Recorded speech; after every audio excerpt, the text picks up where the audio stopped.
to work. I'll say this. I asked Drew about his hook shots. In high school, he's from here.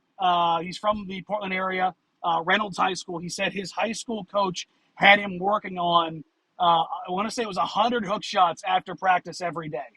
Okay. And he sat there and worked on like every variation, right hand, left hand, over the shoulder, sweeping, step through, up and under. He has got a variety of hook shots. And I want to say he shot something around 60+%. I think he got as high as 66.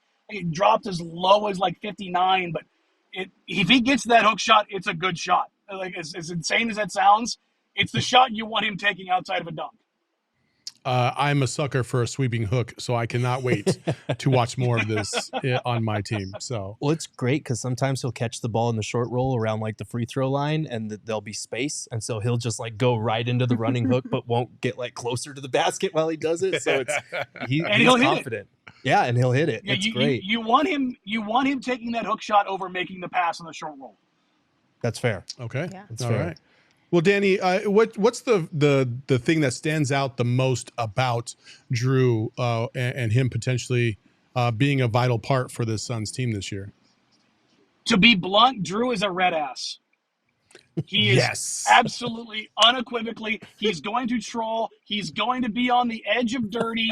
He's going to sock somebody in the kidneys. Yes. He's going to talk a whole heap of trash. He's going to be physical. He's going to play above his weight. I love Drew as a basketball player and a dude. Like, you're going to love him. You're never going to feel like you were shorted when he's on the floor. He's limited in what he can do basketball-wise, but the stuff that he does well, he does really well. He's one of the best finishers in the league around the rim because he tries to dunk everything. Mm-hmm. We were just talking. Oh, no, go ahead. I was going to say, we were kind of talking about that from the block side of things too. Like, you got to be you got to be wired differently to go up and contest that many shots, knowing what could happen on the flip side. 100%. And here's the thing. Drew is not a rim protector. He is a shot blocker. Mm-hmm. There is a difference. I think Drew's listed at 6'10" or 6'11", depending on where you go. Drew's 6'9". Okay. Don't get it twisted. Drew is not. If Drew was 6'11", he would be a starting big in the league. That's really the difference, is that he just doesn't quite have the size or enough, to be honest, enough weight in his back end to be able to anchor and be physical enough with dudes for 30 minutes a night. But he has exquisite weak side shot blocking timing, and he will get a little happy on his feet. He will. Instead of maybe staying at the rim and deterring a shot, he will try to block a shot maybe he shouldn't and put him out of position on rebounding.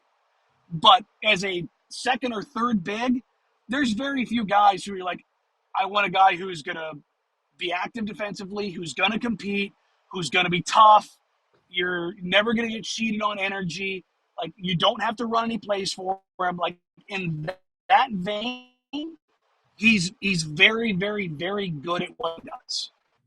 Danny, I'm curious about this because I was kind of surprised. I'm pretty sure the Blazers had his bird rights, if I'm correct.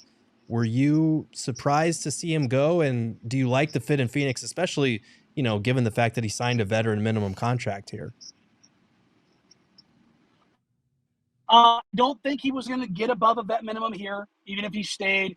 I talked to his parents, I want to say late March, early April, and they're at every home game. Again, being from Troutdale, just outside Portland, I asked his mom, like, how cool has this been for you? She's like, I'll never forget this. And I think that plays a part in this. Is Drew got married while he was here. He got to play in front of his hometown family, his hometown friends, and as cool as it would be to be here for his whole career, I think he got to mark this off his book, and now he gets to go make money, gets a 2-year deal, and pursue a championship. Like the idea of playing for a winner right away. And again, he's 25, 26, newly married. Phoenix is a dope place to live. Let's be honest. I 100% get that. So I don't think it's really a surprise. I'm sure Portland would have been like, we'd like to bring him back, but I don't think that was going to make or break anything in any sense of how Portland's going about things, particularly right now. Portland has some things that they need to figure out personnel-wise. So you don't say. So yeah, there's a lot of other stuff that like needs to happen. And to be honest, I think if Portland is going to make a bigger deal before the season, I think one of their goals is probably going to try to be to address the front court, and like signing a guy to a vet minimum. As much as they like Drew and appreciate him, I just don't think that was really high on their pecking order of make sure we get this done. Awesome. Well, Danny, thank you so much for dealing with the technical chaos that was getting you on the show and powering through that so that we could actually talk to you. Real quick, before we do let you go, over under on, I got to place a bet on the BetMGM Sportsbook app. Over under on 25 times Eubanks will try to dunk some guy's arm off. If he plays more than 25 games, take the over. Okay. That's all I need to know. Perfect. And then that's how he operates. We love this. This is going to be such a fun season. And then 2, thank you so much for the insight and information that you have shared with us about Drew Eubanks. We're all really excited to see kind of what happens this season and how much he grows and develops here in Phoenix. So thank you again for joining us. Hey, not a problem at all. I got an hour plus drive home from Portland to where I live out in the sticks here. And so I'm not going anywhere. And enjoy Drew and have a good season, guys. It's gonna be fun watching you guys from the outside.